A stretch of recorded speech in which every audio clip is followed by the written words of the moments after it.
Vamos começar então, né? Já demos início na segunda-feira sobre os evangelhos. E aí a gente fala sobre os evangelhos sinóticos, né? Antes da gente entrar aqui nos sinóticos, é interessante mostrar para vocês que Jesus ele vai apresentar a tríplice. Vou colocar aqui de uma forma que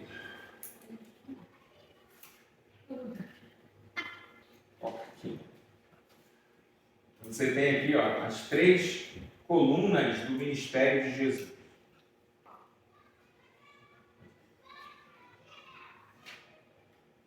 Você tem aqui Jesus, ele vai ser... Vou apertar essa informação aqui, né? Isso aqui é um ministério. Vou colocar aqui o ministério de Jesus.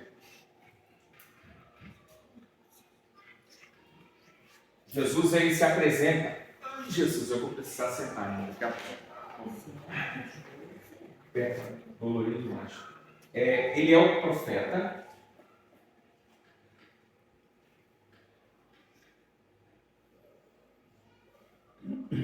Ele cumpre o ministério profético dele. Quando estudamos aqui que Moisés, ele predisse sobre que viria um profeta maior do que ele, né?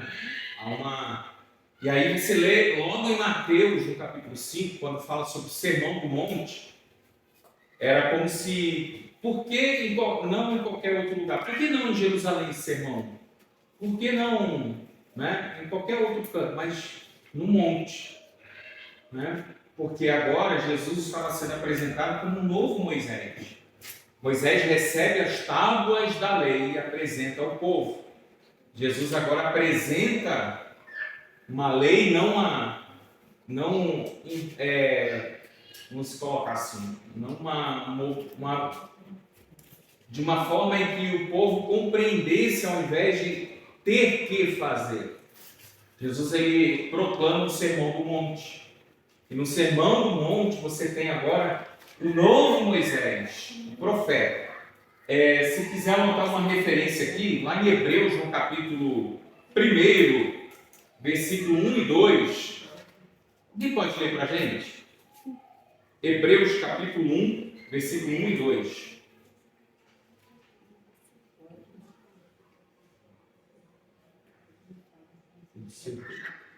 Todo mundo escrevendo, né? Tá bom. Está sentado aí, beleza.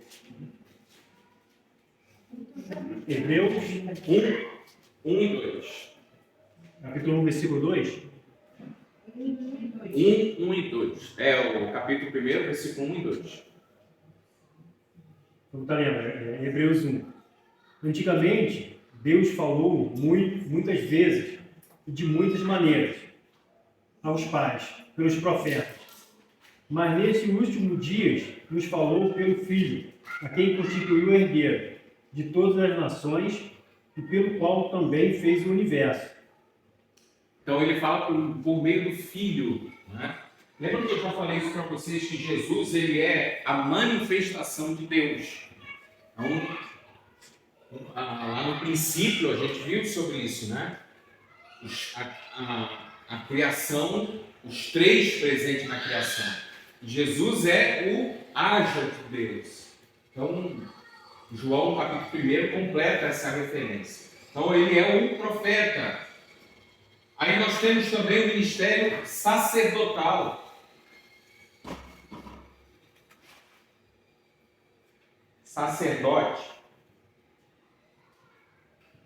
E aí ele é nesse ministério sacerdotal, quando Jesus ele morre na cruz para salvar os pecadores, ele tornou-se o próprio sacrifício. Então, no ministério sacerdotal, ele é o sacrificador. Ele é o próprio sacrificador. E aí, qual é o papel do ministério sacerdotal? Lembra que eu falei que enquanto você tem um profeta que é de Deus para o povo. Aqui, ó, Deus, povo. Você tem o ministério sacerdotal, como é que é? Cadê, ó? Povo, Deus. E o sacerdote está aqui no meio, aqui, ó. Então ele é o quê? Um objeto de... Oh, meu Deus, eu perdi muitas noites de sono com isso aqui. Não é ele que faz o sacrifício? O que é isso aqui? Intercessão. Então é o objeto A, né? Lembra aquele A, o conjunto A, B, meu Deus do céu. E aí você tem aqui a intercessão. Então você tem na figura do sacerdote aquele que fica entre. Então, quando Jesus ele ressuscita e ele vai à destra do Pai, ele está fazendo o quê? Executando o papel sacerdotal. Porque agora, lá em Hebreus 7:25, quem vai ler Hebreus 7:25 para a gente? Uma vez ressurreto aí, ele vai exercer uma função de interceder por nós diante do Pai. Então ele exerce agora o papel sacerdotal. Hebreus 7:25, ninguém quer ler não, né? Então tá certo. Vou ler. Hebreus 7:25? Isso.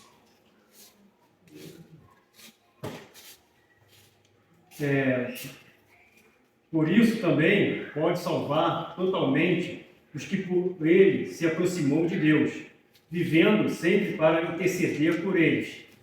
Isso.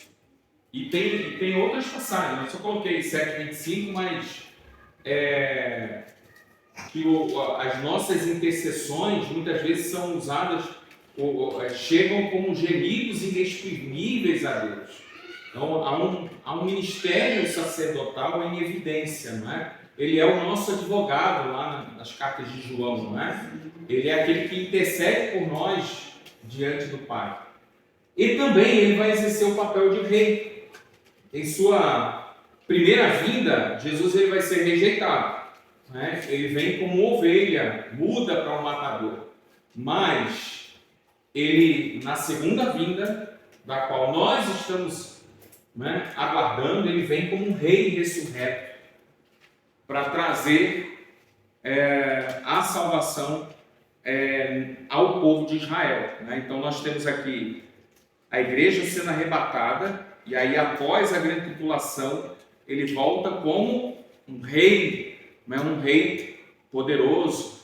Ele agora não é só a ovelha muda, a ovelha ferida que vai ao matador, mas ele é o leão da tribo de Judá. Ele vai vir com mão forte, né? E aí você tem aí como referência, né? Aí só para completar aqui o comentário, né? Em sua primeira vinda ele foi rejeitado, mas reinará em Israel na sua segunda vinda, cumprindo a aliança davídica. Está lá em 2 Samuel, capítulo 7, versículo 8 ao 16. Segundo livro de Samuel, capítulo 7, do 8 ao 16. E ao 16. E Atos 2, 29 ao 36. Atos 2, 29 ao 36. Segundo Samuel, capítulo 7, do 8 ao 16. Amém, glória a Jesus. Vamos lá. Evangelho sinótico tem a ver com sinopse. O que é sinopse, né? O que você entende? A sinopse está até escrito ali, né? Oferece a mesma visão geral da vida de Cristo e registram até certo ponto as mesmas coisas.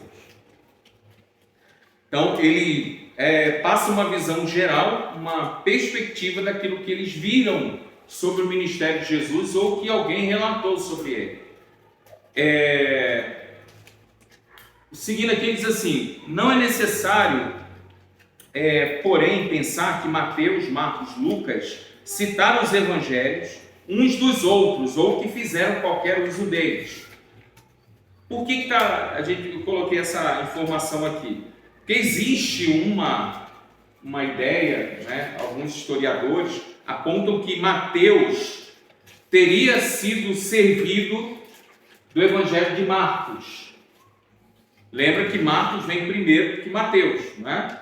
E aí, então, dentro dessa visão, Mateus, ele pega as informações que Marcos escreve. Vocês viram The Chosen aqui, né? Vários. Mas você percebe que na abertura acho que não sei se é a segunda temporada, a primeira temporada, que aí tem, assim, um grupo de discípulos sentados e eles estão relatando o que eles viram naquela ocasião. Então, achei interessante que, assim, é dentro de uma forma de compreender como foi escrito os evangelhos, né? Eles podem ter se reunido e podem ter, um pegou uma informação do outro, lembra daquele dia que Jesus fez isso, fez aquilo? Ah, é verdade, ele fez isso mesmo. Aí eles podem ter se valido, né? Mateus teria servido de referência para Marcos. Marcos pegou o evangelho de Mateus e transcreveu. Lucas poderia ter se valido dos dois evangelhos escritos, porque Lucas vai ser algumas décadas depois. Então poderia ter sido da mesma forma. Ou também uma fonte de documentação que era coletivo entre eles. Isso aqui é várias situações que aconteceram com Jesus, aí vocês escrevem de acordo com aquilo que vocês viram. Então há uma ideia, né, de que, assim, que os evangelhos podem ter sido escritos dessa forma. Alguém diz assim, mas existe a forma que é muito mais compreensiva, quando inspirados por Deus ali, sem que houvesse nenhuma forma material, eles recordassem e escrevessem ali. Aí alguém pode dizer, humanamente é impossível você lembrar de 30 anos, de 20 anos atrás, o que aconteceu. É humanamente hoje impossível para a gente, irmão. Por quê? Porque a nossa tradição não é oral. Nossa tradição é visual. Vejo que, assim, notícia de uma semana atrás a gente nem vai lembrar. Notícia do rapaz que faleceu ontem, lá no Itaipava, daqui a uma semana, ninguém vai lembrar. Se brincar, nem uma semana, né? Daqui a pouco já passou, já não é mais notícia isso. E aí a gente esquece, né? Alguns, nem sei se anos, né? Se falou sobre sobre um bandido que foi muito mídia e tal, alguém mostrou lá, né? O camarada tinha até nome de ressurreto, lembra do Lázaro? Né? Pelo nome às vezes se pode lembrar, ninguém conseguia matar o homem, e aí quando morreu, por isso que para mim o nome Lázaro ficou muito marcante por causa dessa situação. Foi uma perseguição que teve lá em Goiás, alguma coisa, que ele ficou uma semana foragido, depois a polícia foi lá e colocou uma pedra lá no túmulo dele, e aí ele não saiu mais. Falaram muito de situação que o homem estava, ninguém conseguia matar ele, mas acabou que ele foi morto. Mas, assim, a notícia hoje, ela se perde, porque nós estamos adaptados ao rápido, acelerado. Naquela época, até porque os milagres eram muito poderosos, e aí você imagina, dentro de um seio familiar, aquela família replicava. O cego de Jericó, né? O paralítico lá no tanque de Betesda, né? Aí você tem vários milagres que Jesus operou e as famílias iam. Jesus fez isso, Jesus já salvou o endemoniado, tirou o demônio lá da fulana que mora lá na rua lá de trás, não sei o quê. E assim, aquela história foi perpetuando no meio do cultural das pessoas. Então, assim, é muito provável que a lembrança era vívida. Só que hoje, se eu perguntar para vocês, quantos leões tinham lá no Centro Cultural Jerusalém, quando a gente visitou, né? Ou qual posição que eles estavam, se estavam lá em cima, ou estavam embaixo, estavam na entrada, se estavam lá no canto. Alguém vai tentar lembrar da fotografia de assim, não, eu lembro, ele era um só, né? Ficava lá embaixo, no cantinho assim, né? Mas às vezes, aí eu vou fazer uma pergunta mais difícil. Lá em cima tinha uma amostra de várias roupas. Quantas aquela tinha de imagem que tinha ali vestida aquelas roupas do tempo de Jesus lá, né? Eu lembro, são 3. Mas assim, eu lembro que eu fui umas 4 vezes lá, então assim, foi mais fácil. Mas às vezes alguém vai lembrar de uma. Era uma só, era um modelo só, uma manequim só que estava lá. Eram 2, mas o fato era que tinha. Isso. Entende? Eram 2 cegos no caminho de Jericó. Não, era eu lembro de um. Até porque assim, a multidão cercava. Às vezes dentro da visão, do ângulo de visão de um, eu só vi um gritando, Jesus, filho de Davi, aí o outro fala que era 2. Eu falei, era 1 ou 2? A Bíblia está errada. Está errada. Não, perspectiva. Então a sinopse, os evangelhos sinóticos, alguns debatem essa questão, mas cai por terra, assim, por causa às vezes há uma divergência. Por exemplo, os 3 evangelhos, eu anotei até um exemplo aqui. Como os 3 evangelhos chegaram a ser tão semelhantes entre eles, e alguns trechos são tão diferentes em outros trechos. Como, por exemplo, a cura do leproso. A cura do leproso. Aí em Mateus e Lucas, você tem um compartilhamento de algumas informações que, por exemplo, Marcos não tem. Lucas, que é muito mais detalhista, vai escrever muito mais coisas do que Mateus escreveu, mas Marcos nem sequer cita os detalhes, mas fala que teve um leproso lá e tal. Então percebe que assim, é só uma questão que eu preciso falar. Quando se fala de evangelho, a gente precisa citar os evangelhos sinóticos, e vocês vão entender que sinóticos vem de sinopse, que é a mesma visão geral sobre algo. Certo? Benção. Pode seguir, irmão. Vamos para Mateus, em nome de Jesus. Mateus. Vamos lá, Mateus. Qual o outro nome de Mateus, hein, irmão? Me lembra aí. Levi, muito bem. Menino bom, né? Agora, para tirar 10, ele era fariseu, ele era saduceu, publicano, o que ele era?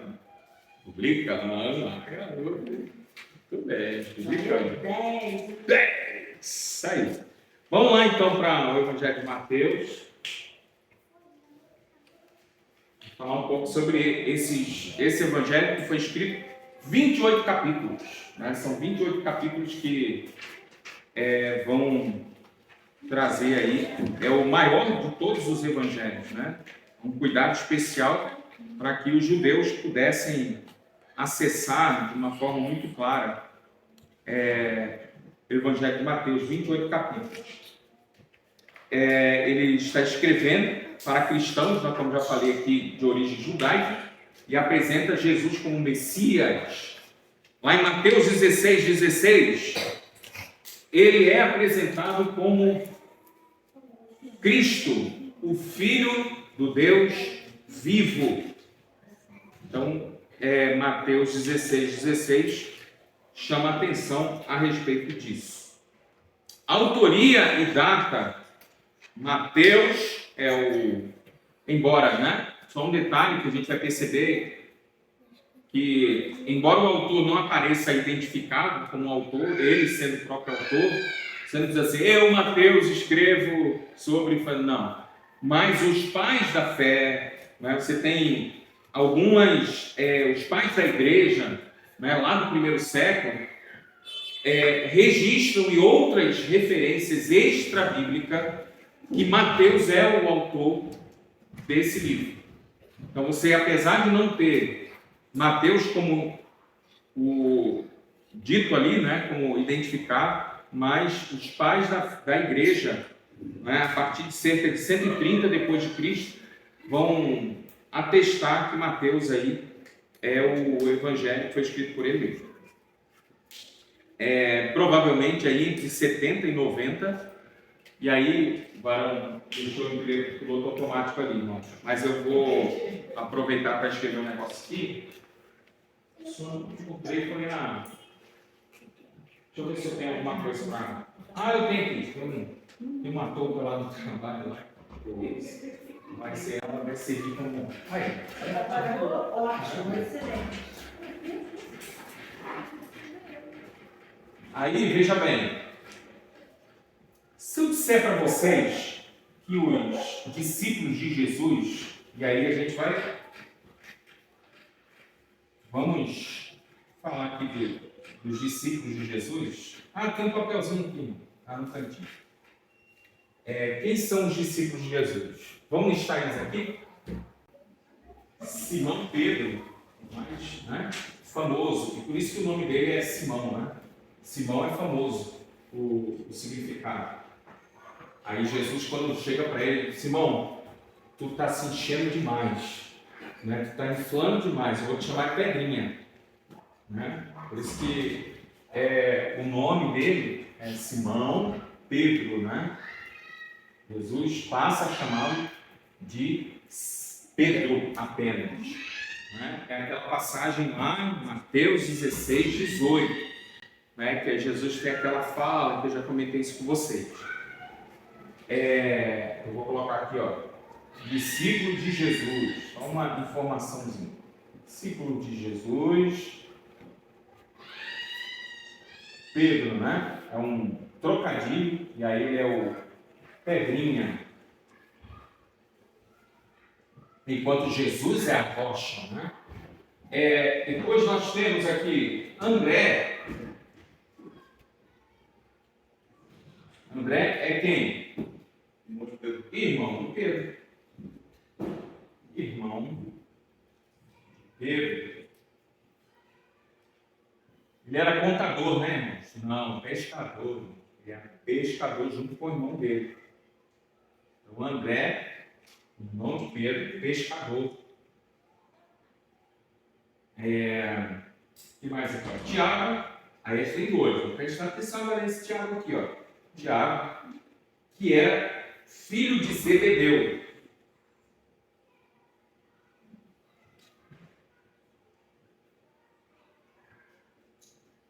Que era irmão de quem, irmão? Irmão de João. Esse aqui, irmão,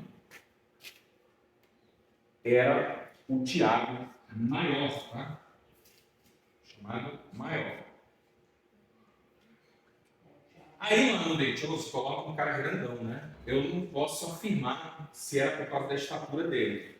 Mas o fato é que, assim, Tiago, o maior. E esse Tiago aqui, ele vai ser um dos grandes nomes aqui da igreja, né? A gente fala depois. Tem um outro Tiago que vai ser maior que ele aqui. Vamos lá. Apesar de ser o menor, né? A gente tem aqui João, filho também de Zebedeu, irmão de Tiago. O que mais que a gente fala? Ele é chamado o evangelista.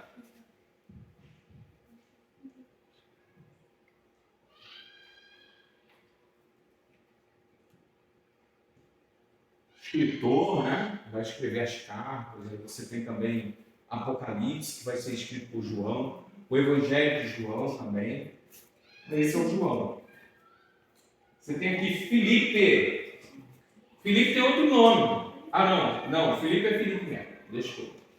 Filipe, na verdade, ele vai ser apresentado por esse que tem outro nome. Filipe, ele foi apresentado por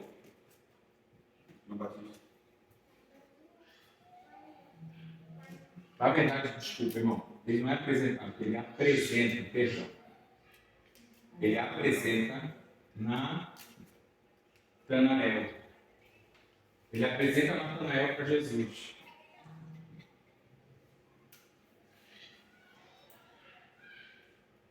Aí a gente tem mais Bartolomeu.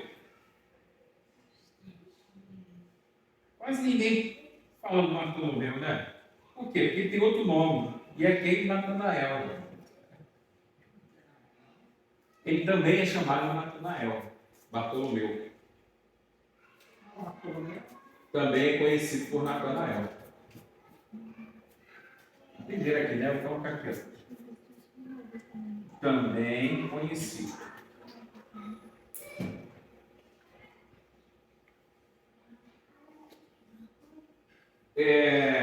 Tomé. Sabe a característica de Tomé? Interessante isso aqui, ó. Tomé, ele é também chamado de Dídimo. Sabe o que significa Dídimo? Gêmeo. Seria porque ele tem um irmão gêmeo? Não sei, né? Posso falar, mas que é incomum, né? Uma pessoa tem um nome e alguém coloca o apelido dele de Dídimo, né? Gêmeo. Por quê? Ele é do signo de Gêmeo. Não, né? Não, é possivelmente. Porque possivelmente ele tinha um irmão, né? Poderia ser qualquer outro nome, né? Chamar uma pessoa de Dídimo, é possível que, o Gêmeo, vem cá, né? Dídimo. Mateus, segundo nossa enciclopédia que está ali em cima, ele era chamado também de Levi. A Bíblia não fala que ele tinha espectro autista, tá? Mas fique claro, se no Evangelho de Chosen fala que ele The Chosen coloca ele meio assim, né? É isso mesmo que fala. Sinais de uma pessoa que tinha uma preocupação de anotar, né? De registrar. E aí eu tenho minha teoria do porquê, né? Pode ser porque ele escreveu 28 capítulos, é o maior de todos os evangelhos. Mas a gente já entendeu aqui o porquê que ele vai ser tão detalhista nas informações. Não é porque ele tinha alguma coisa que fazer com que ele tinha que escrever tudo. Mas é que ele queria relatar que Jesus era o Messias. E por isso que ele trazia mais informações. Então, um detalhe muito interessante que esse impera muito. Talvez isso porque algumas pessoas que apresentam um espectro autista, ela tem uma dotação muito grande. E ele ser tão jovem já ser publicano é uma coisa assim fora de sério. Sim. Isso para mim ele era diferenciado. Você vê aqui, até porque assim, um jovem para começar a trabalhar, ele deveria ter por volta de 15 a 16 anos. E aí eu vou falar para vocês daqui a pouco a idade desses discípulos aqui. Porque vocês vão perceber que assim, a gente está falando de adolescentes. Né? Mateus já trabalhava, né? Mas André também trabalhava, né? Porque era pescador. Só que aí havia a questão da função do pai, né? A profissão do pai. Ia passando, né? Para o próximo. E assim você tem uma sequência de pessoas que trabalharam por causa daquilo que o pai fazia. Então era meio que usual isso. Mas vamos lá. Tiago, filho de Alfeu. Na verdade ele é chamado Tiago Alfeu. Aí entra um debate aqui com relação a esse Tiago. Porque na tradição católica, a palavra irmão ela é interpretada como primo. A palavra, quando é utilizada, eles utilizam uma...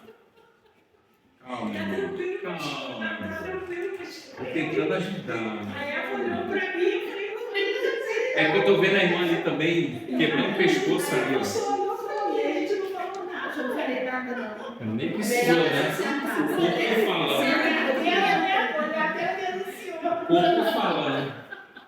Então, há uma palavra que, assim, para que eles não entrem em contradição, dizendo que Maria ela é imaculada, Maria é o único filho gerado dela é Jesus, quando na verdade Jesus teve mais 3 irmãos e 2 irmãs, segundo a tradição, segundo as pesquisas, você vai ver que Maria teve outros filhos depois de Jesus. Só que a Igreja Católica coloca a palavra filho como uma derivação de parente próximo. E aí, ao invés de se colocar Maria, mãe de outros filhos, coloca assim, esse Tiago aqui poderia ser tanto o Tiago irmão como primo de Jesus. Por causa da mariolatria, né, eles cortam a ideia de que esse Tiago que conviveu com Jesus, você imagina, é interessante você imaginar que assim, Tiago, ele fala que era mais velho, ou melhor, mais novo que Jesus. Eles conviveram no mesmo quarto, irmão. Né? Eles viam Jesus viu as traquinagens que o irmão fez e aí, agora não, ele olha para Jesus não como um irmão mais velho, mas como um filho de Deus. Sabe? Isso aqui é muito maravilhoso, porque assim, ele vai considerar, de todos os irmãos que você vai ter de Jesus, ele vai considerar Jesus como o Senhor. E ele vai ser o escritor da carta também, de Tiago. Então, se você quer saber sobre Tiago, o que ele escreveu? Tiago. Depois você vai lá na carta, você vai ver como que ele fala sobre fé e obras. Isso me preocupa bastante, pastor, porque tem gente que diz, até os pastores dizendo que esse Tiago é um Tiago qualquer, né? É um Tiago qualquer, e realmente, o escritor da carta de Tiago é o Tiago do Bom Jesus. Sim. Não indo esse cara na primeira vez que eu ouço. Pois dá uma. Tem alguns ciclos aqui, acadêmicos que apontam que esse Tiago é o mesmo escritor da carta lá, que a gente vai estudar. Se Deus permitir, a gente chega lá. É o mesmo autor. Então, assim, Tiago Alfeu, né, é o Tiago menor. Então, tem o maior e o menor. Vamos encerrar isso aqui, irmão, que eu quero falar sobre outra coisa se a gente entrar aqui em Mateus. E Judas Tadeu ainda não é o outro. Vamos lá. Judas. Não, tem esse Tadeu aqui, que ele pode ser chamado também como Tadeu só, né?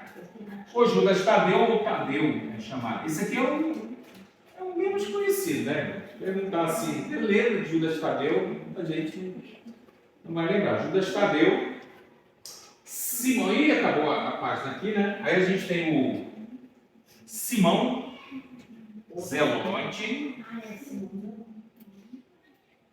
Isso porque Zelote era um dos grupos religiosos da época, né? Lembra que a gente tem fariseus, a gente tem saduceus, a gente tem fariseus, saduceus, essênios, zelotes. São pelo menos 4 grupos que viviam na época da Palestina. Então, ó, saduceus, fariseus. Saduceus eram, vamos dizer assim, era a oligarquia, eram os poderosos, saduceus. Divergiam em algumas coisas com os fariseus. Os fariseus eram os religiosos, eram aqueles que eram envolvidos no templo e tal, eram mais aplicados à lei. Aí você tem os essênios, que eram daqueles assim, ó, não quero confusão, vocês que se matem aí, eu vou para as montanhas. Então, se a gente fosse encontrar essênios, mira o alto da montanha, você encontrar os essênios lá, que eles se isolaram de tudo. E eles simplesmente ficaram com a função de escreverem o Antigo Testamento e guardarem em jarros. E um desses locais secretos, essas cavernas que eles ficavam, ficou para nós hoje o livro de Isaías como referência. Eu cheguei a citar isso para vocês, manuscritos do Mar Morto, né? Numa montanha que ficava próximo ao Mar Morto, um pastor beduíno caiu lá dentro e encontrou lá os registros dos essênios do primeiro século. Então eles ficavam isolados, não queria barulho com ninguém, não quer confusão, vai para cima. Arrasta para cima. Ficavam lá no alto do monte. Enquanto os zelotes não. Os zelotes eram aqueles que, vou pegar na faca e vamos. Eles queriam brigar a todo custo. Os zelotes eram combativos, belicosos, eram pessoas que assim não aceitavam a dominação romana. Então são esses 4 grupos religiosos da época. E Jesus alcançou um chamado Simão Zelote. Num dos evangelhos cita Simão Zelote como cananeu. Ainda tinha essa questão racial também, não é? Ou cananeu. Então, Simão Zelote também, escreve aí que acabou o quadro para mim aqui, era também conhecido como Simão ou cananeu. E por fim, o único não galileu, o único que não morava na Galileia. Calma, meu irmão. Bota vocês que a gente consegue. Então, Simão Zelote era também chamado de o cananeu. E aí o único não galileu, o único que não morava na Galileia, na região da Galileia, era quem? Judas Iscariotes. Judas traiu Jesus. Isso aí fica para trás. Mas ele era um cidadão que era digno de ser, né, malhado aí. Porque vejam que Judas era uma figura que assim Jesus investiu nele. Vejam que de todos os outros que viviam na Galileia, ele encontrou um que era não galileu. Ele falou assim, não. E por que 12, né? Porque aí vem a questão de explicar. Vou colocar aqui antes. Judas. Por que 12, né?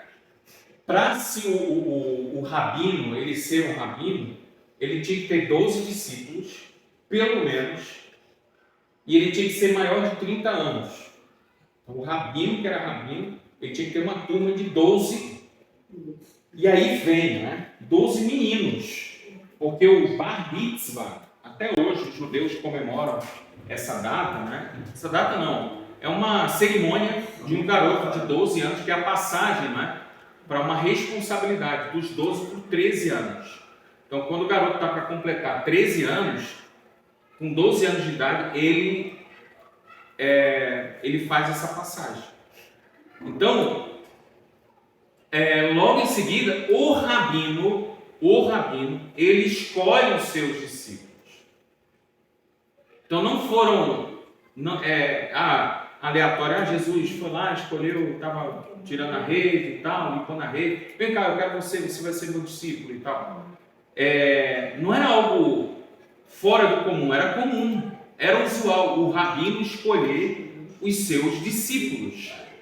E olha que curioso, porque Jesus vai escolher na região da Galileia, irmãos. E aí já havia vamos dizer assim, não é um preconceito, mas era uma visão. Deixa eu ver se eu anotei essa. Isso. Era uma região marginalizada. Marginalizada por quê? Porque estava distante do foco político, não é? Distante das regiões políticas, apesar da região da Galileia ser uma região estrategicamente boa, né? E por isso que Jesus ele vai boa parte do seu ministério ficar na Galileia. Não entendi. Longe do centro político. O centro político da região, que aí você tem, não obstante a Palestina ser dividida em 5 regiões, mas havia as principais. E a principal, obviamente, ficava em Jerusalém, na Judéia. Distante, ao norte. E aí você tem uma questão, porque no norte, o aramaico era uma língua, que na época de Jesus você tem o latim, você tem o aramaico, você tem o hebraico e tinha o grego koiné, com 4 línguas, ó, o latim, o aramaico, o hebraico e o grego koiné, é o grego popular, não é o grego, como se fosse uma variação de um inglês, era o grego, o inglês popular, né? Então o grego koiné, então são 4 línguas. Preciso que repita, não? Anotou, né? Anotou, não. Tá certo, ela tá gravando. Bom, então a gente tem essas 4 línguas. Só que no norte, o aramaico era muito mais usual do que nas outras regiões. E aí que vem algo muito interessante, porque era marginalizado porque o aramaico ele tem dá uma trava na língua que o hebraico não conseguia entender muito perfeitamente. Vou repetir. Então, no norte, dessas 4 línguas, o aramaico tinha uma fala muito mais expansiva. E era difícil para quem falava o hebraico compreender a fala do aramaico. E aí Jesus, quando ele vai iniciar o seu ministério, ele vai numa região que já era marginalizada. Jesus vai viver na Galileia também, diga-se de passagem. Ele nasce na Judéia, em Belém, e ele vai viver, né, ele vai crescer na Galileia, outra região. E a língua de Jesus é uma língua travada. É tanto que quando Jesus está sendo crucificado, ele pronuncia a palavra Eli, Eli, lama sabachthani. Aí, o que as pessoas que estavam em volta escutaram? E ele está falando Elias, ó. Elias, tira da... Por quê? Porque não é só a falta de compreensão, mas era a língua. Então, quando Jesus falava, a língua era uma língua que era de difícil assimilação. Jesus ele vai escolher 11 dos 12 discípulos em uma região marginalizada pela sociedade, pela fome. Não tem aquela... Pode vir alguma coisa boa. De onde? De Nazaré. Nazaré vem de onde? Da Galileia. Nazaré é a região da Galileia, uma das cidades da Galileia. Então veja que assim, dentro desse contexto, primeiro, um rabino, 30 anos, 12 discípulos. Jesus escolhe 12 aonde? Na Galileia. E aí vem a questão de que os meninos... Vou sentar. Os meninos, eles tinha algo interessante que os meninos, eles... Quando... Eu quero falar assim, sentar, né? Mas os meninos, eles tinham entre 13 a 16 anos.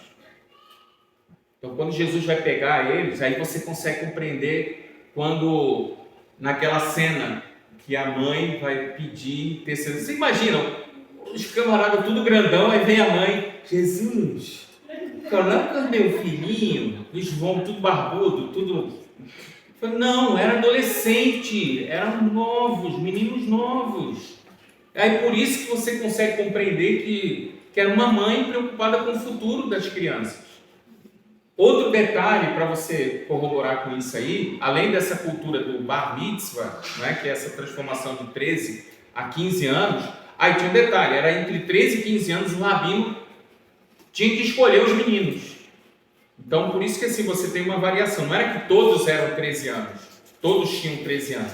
Era de 13 a 16 anos, era o período em que se escolhia os discípulos daquela classe.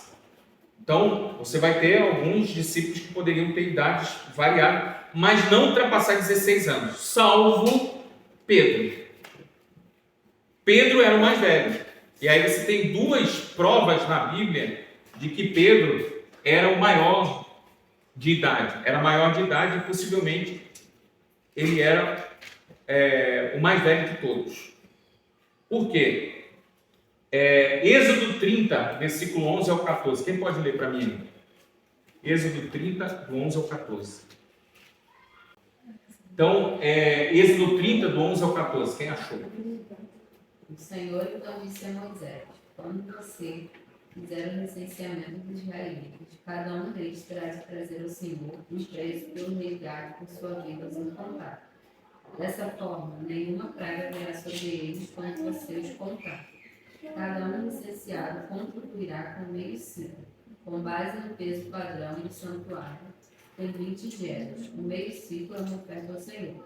Todos os recenseados da idade de 20 anos para cima darão ao Senhor essa oferta.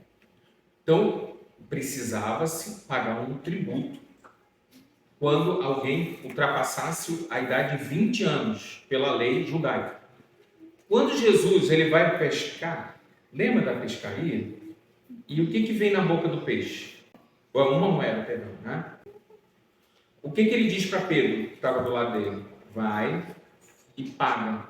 E aí a gente tem aquela célebre frase: dai a César o que é de César e a Deus o que é de Deus.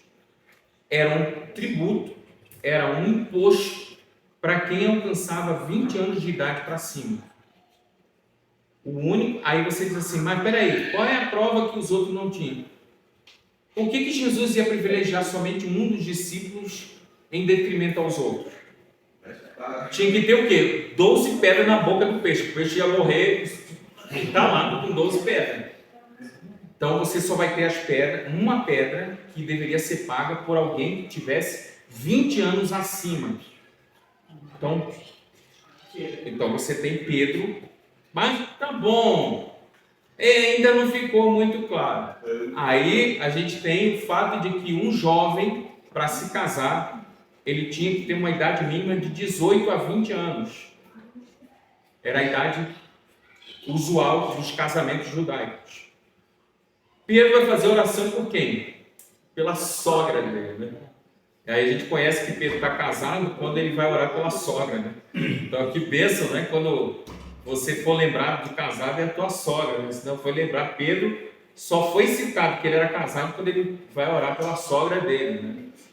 Então Pedro era casado, então ele era de uma idade que era entre 18 a 20 anos, somando ao fato que o ministério de Jesus foi 3 anos, e por isso a gente entende por que Jesus teve que esperar 30 anos para desenvolver o seu ministério, é porque ele só poderia ser um rabino, após os 30 anos.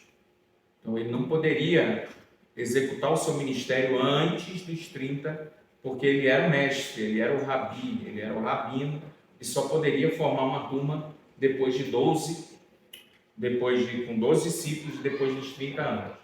Então, o fato de Pedro estar casado, né, só poderia casar depois dos 18, e Jesus paga o imposto dele, de Pedro, da moeda, que é da lei, lá de Êxodo capítulo 30, nós temos aqui um fundamento para compreender que Pedro era o mais velho entre eles e o de maior idade. Aí a gente tem outra coisa também que é interessante a gente pensar, porque a gente tem a possível data da morte de João, porque João ele vai ser morto na época que Domiciano, o imperador romano, ele exerce uma perseguição enorme contra a igreja. E aí você tem João, ainda vivo, exilado na ilha de Patmos. E aí a gente tem o único dos discípulos de Jesus que vai morrer de morte natural. E aí vamos pensar um pouquinho aqui, ó.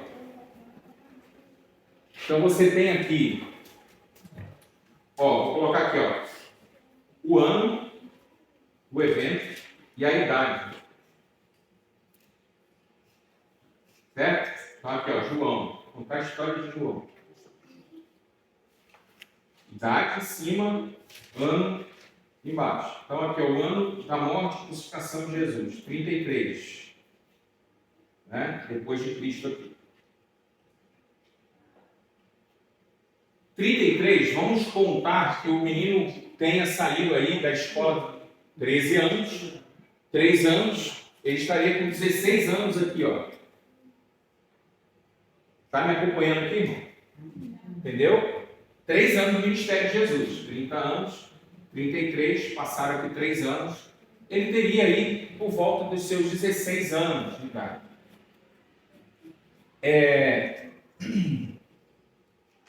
Há uma sugestão, são 2 datas aqui, 80 e 95. 80 depois de Cristo e 95 depois de Cristo. Depois de Cristo seria a aqui morte de João. E 80 teria sido aqui o ano quando ele escreveu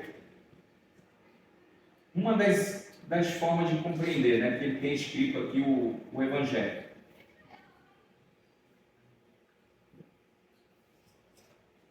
Aí vamos lá, vamos transpor aqui. Então, de 33 para 80, de cabeça, irmão, eu já vou saber aqui, vou falar, são 47 anos. Mentira, né? 47 anos se passaram. Quando ele vai escrever a carta, ele vai estar, o Evangelho, né, irmão? Desculpa. O Evangelho, ele vai estar somando os 16 anos, ele vai estar com 63 anos aqui. Entendeu, irmãos? Ó, porque aqui é o quê? O somatório, vou precisar desse lado aqui, 63 é 16 mais os 47 que se passaram. 16 anos mais os 47. Então ele vai estar aqui no auge aí dos seus 63 anos de idade. Aí nós temos aqui a data da morte dele. Quer que eu É porque os venha para cá?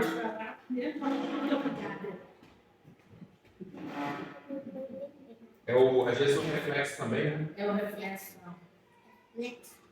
Aí a gente tem aqui o somatório, né? Dos 16 mais. Aqui ele vai estar com quantos anos? Ele vai morrer com 78 anos.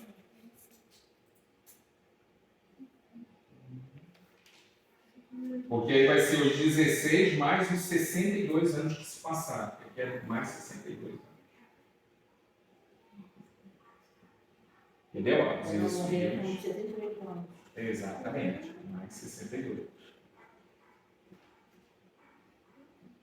Então ele tem uma idade curta, né? Quando começa aqui o seu ministério, e ele vai se perpetuar, né? Ele vai ficar muito tempo vivo aqui.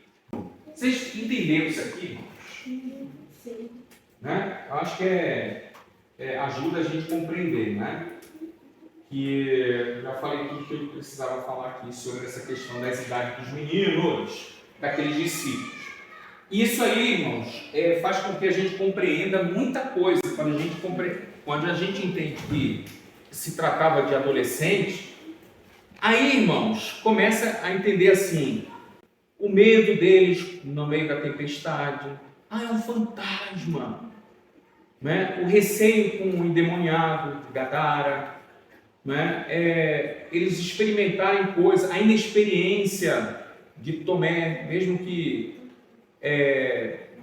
sendo ensinado assim como todos os outros, mas aí você tem uma falha de caráter. O carinho que Jesus tinha com aqueles meninos, com os discípulos. Então muda muito, né, irmãos? A gente imaginar que assim, a gente foi criado sempre vendo filmes dos discípulos adultos. De repente você se depara que eram adolescentes, eram jovens. É uma forma da gente entender que assim, todos são importantes para Jesus. Cada um com as suas características. Jesus não despreza ninguém. Jesus ele sempre esteve muito acessível a todas as classes sociais, a todas as idades. Soma-se também, outro detalhe importante, a expectativa de vida que se tinha naquela época, que não era tão grande.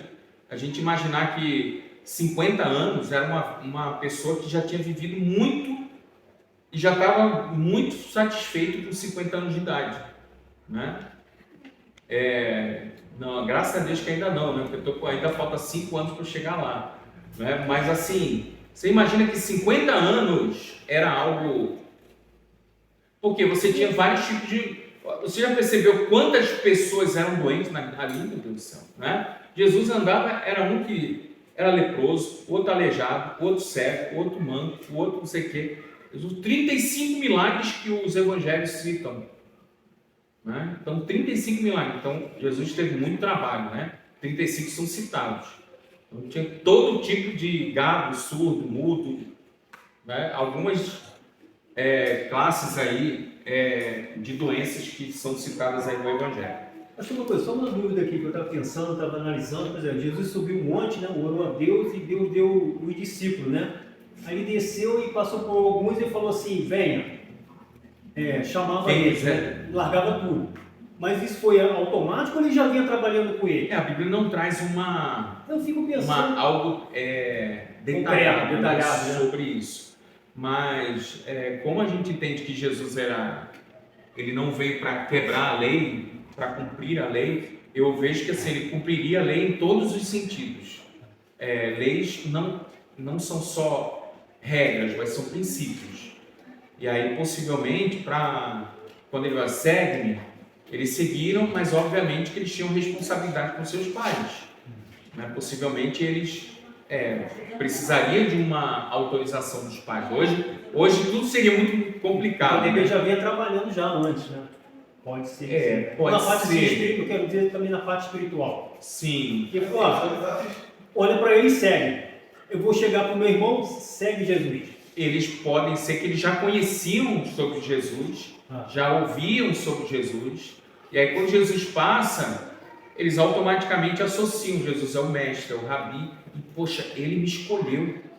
Eu quero saber, às vezes, muitos deles foram por curiosidade também. É o que me chama a atenção, trazendo para o dia de hoje, a dificuldade que é e como Jesus fez, segue.